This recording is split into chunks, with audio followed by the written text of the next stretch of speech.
Atos, capítulo 25. Paulo diante de Festo.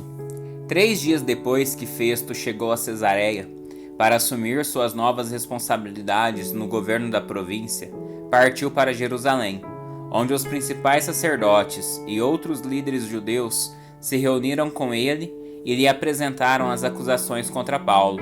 Pediram a Festo, como favor, que transferissem Paulo para Jerusalém, pois planejavam armar uma emboscada para matá-lo no caminho. Festo respondeu que Paulo estava em Cesareia e que ele próprio voltaria para lá em breve. Alguns de vocês que têm autoridade, voltem comigo, disse ele. Se Paulo tiver feito algo de errado, vocês poderão apresentar suas acusações. 8 ou 10 dias depois, Festo voltou a Cesareia, e no dia seguinte, convocou o tribunal e mandou que trouxessem Paulo. Quando Paulo chegou, os líderes judeus, vindos de Jerusalém, se juntaram ao seu redor e fizeram várias acusações graves que não podiam provar. Paulo se defendeu: não sou culpado de nenhum crime contra as leis judaicas, nem contra o templo, nem contra o governo romano. Então Festo, querendo agradar os judeus, perguntou: você está disposto a ir a Jerusalém e ali ser julgado diante de mim? Paulo respondeu: este é um tribunal oficial romano, portanto devo ser julgado aqui mesmo. O Senhor sabe muito bem que não fiz nenhum mal aos judeus. Se fiz algo para merecer a pena de morte, não me recuso a morrer. Mas se sou inocente, ninguém tem o direito de me entregar a estes homens. Eu apelo para César. Festo consultou seus conselheiros e por fim respondeu: muito bem. Você apelou para César, então irá para César. Alguns dias depois, o rei Agripa chegou com sua irmã Berenice para visitar Festo. Durante a estada deles, que durou vários dias, Festo discutiu o caso de Paulo com o rei. Tenho aqui um prisioneiro que Félix deixou para mim, disse ele. Quando estive em Jerusalém, os principais sacerdotes e líderes judeus apresentaram acusações contra ele e pediram que eu o condenasse. Eu lhes disse que a lei romana não condena ninguém sem julgamento. O acusado deve ter a oportunidade de confrontar seus acusadores e se defender. Quando eles vieram aqui para o julgamento, não me demorei. Convoquei o tribunal logo no dia seguinte e mandei chamar Paulo. Os judeus, porém, não o acusaram de nenhum dos crimes que eu esperava. Ao contrário, era algo relacionado à sua religião e a um morto chamado Jesus, que Paulo insiste que está vivo. Sem saber como investigar essas questões, perguntei a Paulo se estava disposto a ir a Jerusalém e ali ser julgado por essas acusações. Mas ele apelou ao imperador para que julgue seu caso. Por isso ordenei que fosse mantido sob custódia, até eu tomar as providências necessárias para enviá-lo a César. Então Agripa disse a Festo: gostaria de ouvir este homem pessoalmente. E Festo respondeu: amanhã poderá ouvi-lo. No dia seguinte, Agripa e Berenice chegaram à sala de audiência com grande pompa, acompanhados de oficiais militares e homens importantes da cidade. Festo mandou trazer Paulo e em seguida disse: o rei Agripa e demais presentes, este é o homem cuja morte é exigida pelos judeus, tanto aqui como de Jerusalém. Em minha opinião, ele não fez coisa alguma para merecer a morte. Contudo, uma vez que apelou ao imperador para que julgue seu caso, decidi enviá-lo a Roma. Não sei, porém, o que escrever ao imperador, pois não há nenhuma acusação clara contra ele. Por isso eu o trouxe hoje diante dos senhores, especialmente o rei Agripa, para que depois de os interrogarmos, eu tenha algo para escrever, pois não faz sentido enviar um prisioneiro ao imperador sem especificar as acusações contra ele. Atos, capítulo 26. Então Agripa disse a Paulo: você pode falar em sua defesa. Paulo fez um sinal com a mão e começou sua defesa. Rei Agripa, Considero-me feliz de ter hoje a oportunidade de lhe apresentar minha defesa contra todas as acusações feitas pelos líderes judeus, pois sei que conhece bem todos os costumes e controvérsias dos judeus. Portanto, peço que me ouça com paciência. Como os líderes judeus sabem muito bem, recebi educação judaica, completa desde a infância, entre meu povo e depois em Jerusalém. Também sabem, e talvez estejam dispostos a confirmar, que vivi como fariseu, a seita mais rígida de nossa religião. Agora estou sendo julgado por causa de minha esperança no cumprimento da promessa feita por Deus a nossos antepassados. De fato, é por isso que as 12 tribos de Israel adoram a Deus fervorosamente, dia e noite, e compartilham da mesma esperança que eu. E no entanto, ó rei, acusam-me por causa dessa esperança, porque lhes parece tão incrível que Deus ressuscite os mortos. Eu costumava pensar que era minha obrigação empenhar-me em opor ao nome de Jesus, o Nazareno. Foi exatamente o que fiz em Jerusalém. Com a autorização dos principais sacerdotes, fui responsável pela prisão de muitos dentre o povo santo, e eu votava contra eles quando eram condenados à morte. Muitas vezes providenciei que fossem castigados nas sinagogas, a fim de obrigá-los a blasfemar. Eu me opunha a eles com tanta violência que os perseguia até em cidades estrangeiras. Certo dia, numa dessas missões, dirigia-me a Damasco, autorizado e incumbido pelos principais sacerdotes. Por volta do meio-dia, ó rei, ainda a caminho, uma luz do céu, mais intensa que o sol, brilhou sobre mim e meus companheiros. Todos nós caímos no chão, e eu ouvi uma voz que me dizia em aramaico: Saulo, Saulo, por que você me persegue? Não adianta lutar contra minha vontade. Quem és tu, Senhor? Perguntei. E o Senhor respondeu: Sou Jesus, a quem você persegue. Agora levante-se, pois eu apareci para nomeá-lo meu servo e minha testemunha. Conte o que viu e o que eu lhe mostrarei no futuro. E eu o livrarei tanto de seu povo como dos gentios. Sim, eu o envio aos gentios, para abrir os olhos deles, a fim de que se voltem das trevas para a luz, e do poder de Satanás para Deus. Então receberão perdão dos pecados, e a herança entre o povo de Deus, separado pela fé em mim. Portanto, rei Agripa, obedeci à visão celestial, anunciei a mensagem primeiro em Damasco, depois em Jerusalém e em toda a Judéia, e também aos gentios, dizendo que todos devem arrepender-se, voltar-se para Deus e mostrar por meio de suas boas obras que mudaram de rumo. Alguns judeus me prenderam no templo por anunciar essa mensagem e tentaram me matar, mas Deus tem me protegido até este momento para que eu dê testemunho a todos, dos mais simples até os mais importantes. Não ensino nada além daquilo que os profetas e Moisés disseram que haveria de acontecer, que o Cristo sofreria e seria o primeiro a ressuscitar dos mortos, e desse modo anunciaria a luz de Deus, tanto aos judeus como aos gentios. De repente, Festo gritou: Paulo, você está louco! O excesso de estudo fez perder o juízo. Mas Paulo respondeu: Não estou louco, excelentíssimo Festo. Digo a mais sensata verdade. E o rei Agripa sabe dessas coisas. Expresso-me com ousadia, porque tenho certeza de que esses acontecimentos são todos de conhecimento dele, pois não se passaram em algum canto escondido. Rei Agripa, o Senhor crê nos profetas? Eu sei que sim. Então, Agripa o interrompeu. Você acredita que pode me convencer a tornar-me cristão em tão pouco tempo? Paulo respondeu: Em pouco ou em muito tempo, peço a Deus que tanto o Senhor como os demais aqui presentes se tornem como eu, exceto por estas correntes. Então o rei, o governador, Berenice e todos os outros se levantaram e se retiraram. Enquanto saíam, conversavam entre si e concordaram: este homem não fez nada que mereça morte ou prisão. E Agripa disse a Festo: ele poderia ser posto em liberdade se não tivesse apelado a César. Atos capítulo 27.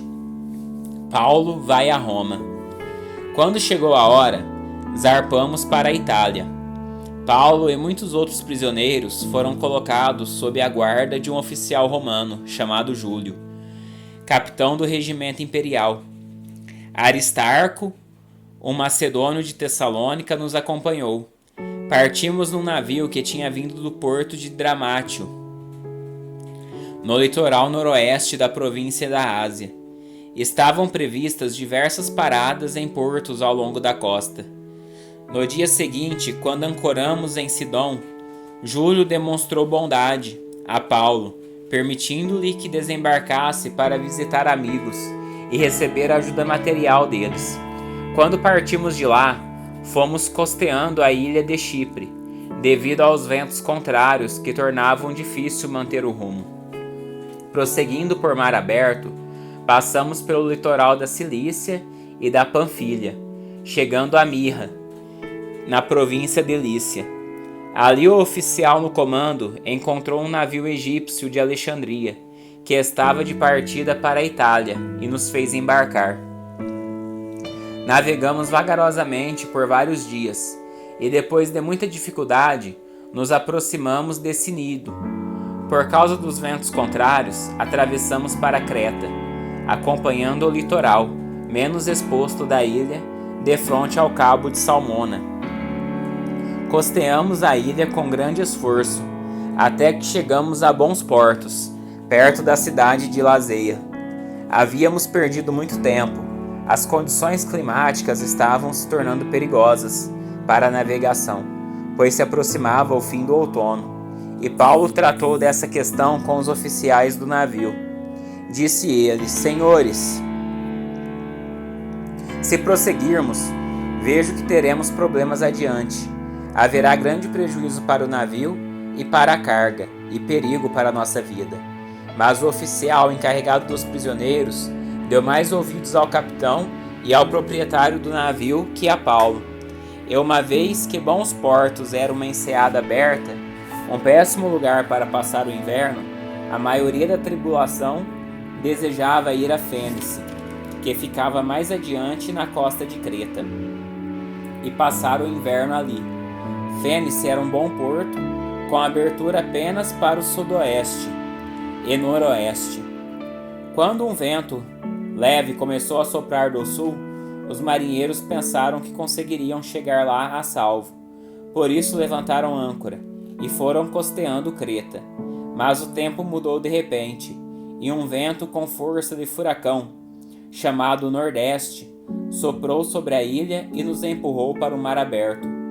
Como os marinheiros não conseguiam manobrar o navio para ficar de frente para o vento, desistiram e deixaram que fosse levado pela tempestade. Navegamos pelo lado menos exposto de uma pequena ilha chamada Cauda, onde com muito custo conseguimos içar para bordo o barco salva-vidas que viajava rebocado. Então os marinheiros amarraram cordas em volta do casco do navio para reforçá-lo. Temiam ser arrastados para os bancos de areia de Sirte, diante do litoral africano. Por isso baixaram a âncora flutuante para desacelerar o navio e deixaram que fosse levado pelo vento. No dia seguinte, como ventos com força de vendaval continuavam a castigar o navio, a tripulação começou a lançar a carga ao mar. No terceiro dia, removeram até mesmo parte do equipamento do navio e o jogaram fora. A tempestade terrível prosseguiu por muitos dias, escondendo o sol e as estrelas, até que perdemos todas as esperanças. Fazia tempo que ninguém comia. Por fim, Paulo reuniu a tripulação e disse: os senhores deveriam ter me dado ouvidos no princípio, e não ter deixado bons portos. Teriam evitado todo este prejuízo e esta perda. Mas tenham bom ânimo. O navio afundará, mas nenhum de vocês perderá a vida. Pois ontem à noite, um anjo do Deus a quem pertenço e sirvo se pôs ao meu lado e disse: Não tenha medo, Paulo. É preciso que você compareça diante de César. E Deus, em sua bondade, concedeu proteção a todos nós que navegam com você.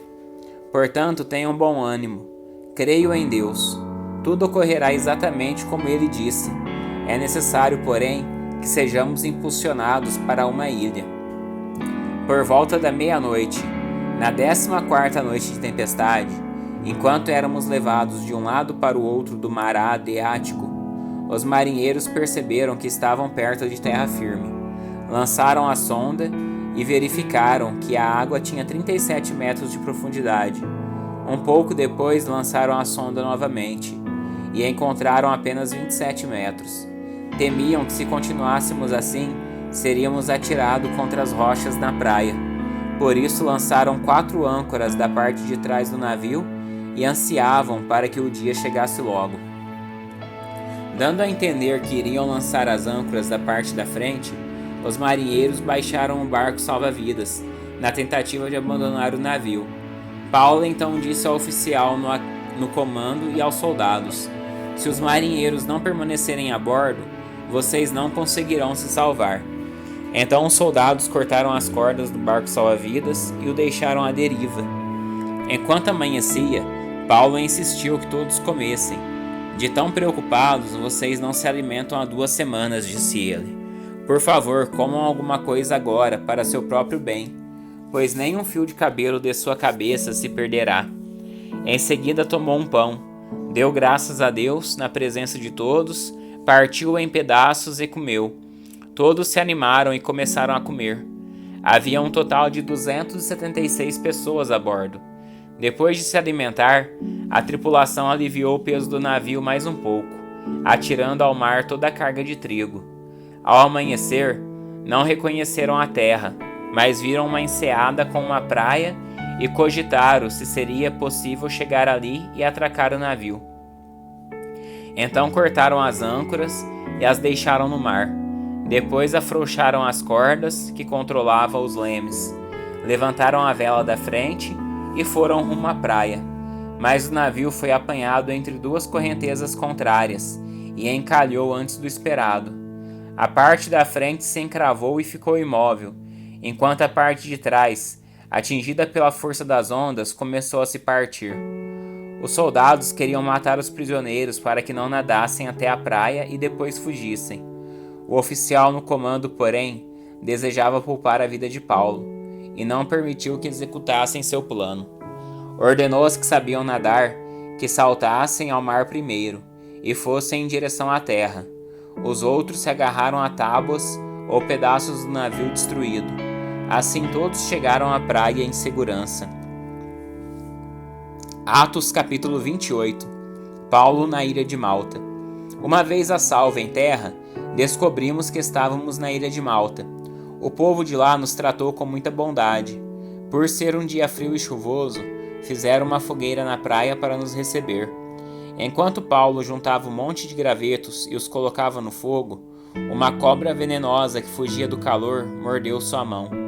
Quando os habitantes da ilha viram a cobra pendurada na mão de Paulo, disseram uns aos outros: sem dúvida, ele é um assassino. Embora tenha escapado do mar, a justiça não lhe permitiu viver. Mas Paulo sacudia a cobra no fogo e não sofreu nenhum mal. O povo esperava que ele inchasse ou caísse morto de repente. No entanto, depois de esperarem muito tempo e verem que nada havia acontecido, mudaram de ideia e começaram a dizer que ele era um deus. Perto da praia havia uma propriedade pertencente a Públio, a principal autoridade da ilha. Por 3 dias ele nos hospedou e nos tratou com bondade. Aconteceu que o pai de Públio estava doente, com febre e disenteria. Paulo entrou, orou por ele e, impondo as mãos sobre sua cabeça, o curou. Então os demais enfermos da ilha vieram e foram curados. Como resultado, fomos cobertos de presentes e honras. E chegada a hora de partirmos, o povo nos forneceu todos os suprimentos necessários da viagem. 3 meses depois do naufrágio, embarcamos em outro navio que havia passado o inverno na ilha. Era um navio alexandrino, que tinha na parte da frente a figura dos deuses gêmeos. Aportamos em Siracusa, onde ficamos 3 dias. Dali navegamos até Régio. Um dia depois, um vento sul começou a soprar, de modo que no dia seguinte prosseguimos até Puteoli. Ali encontramos alguns irmãos que nos convidaram a passar uma semana com eles. Depois fomos para Roma. Os irmãos em Roma souberam que estávamos chegando e vieram ao nosso encontro no fórum da Via Ápia. Outros se juntaram a nós nas 3 vendas. Ao vê-los, Paulo se animou e agradeceu a Deus. Quando chegamos a Roma, Paulo recebeu permissão de ser sua própria moradia, sob a guarda de um soldado. 3 dias depois de chegar, Paulo convocou os líderes judeus locais e lhes disse: Irmãos, embora não tenha feito nada contra nosso povo, nem contra os costumes de nossos antepassados, fui preso em Jerusalém e entregue ao governo romano. Os romanos me interrogaram e queriam me soltar, pois não encontraram motivo para me condenar à morte. Mas quando os líderes judeus protestaram contra a decisão, considerei necessário apelar a César. Embora não tivesse acusação alguma contra meu próprio povo, por isso pedi a vocês que viessem aqui hoje, para que nos conhecêssemos, e também para que eu pudesse explicar que estou preso com estas correntes porque creio na esperança de Israel.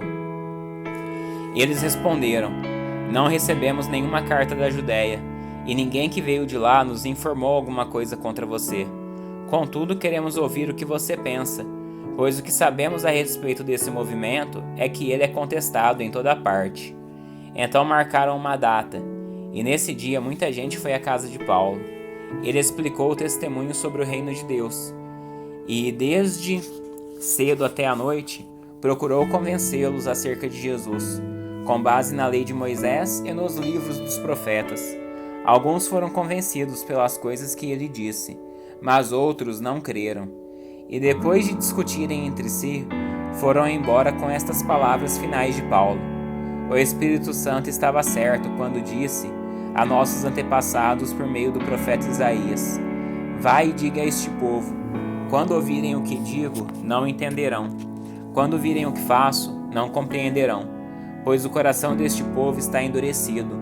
Ouvem com dificuldade e têm os olhos fechados, de modo que seus olhos não veem e seus ouvidos não ouvem, e seu coração não entende, e não se voltam para mim, nem permitem que eu os cure. Portanto, quero que saibam que esta salvação vinda de Deus também foi oferecida aos gentios e eles a aceitarão. Depois de ele ter dito essas palavras, os judeus partiram em grande desacordo uns com os outros. Durante os 2 anos seguintes, Paulo morou em Roma às próprias custas. A todos que o visitavam ele recebia, proclamando corajosamente o reino de Deus e ensinando a respeito do Senhor Jesus Cristo sem restrição alguma.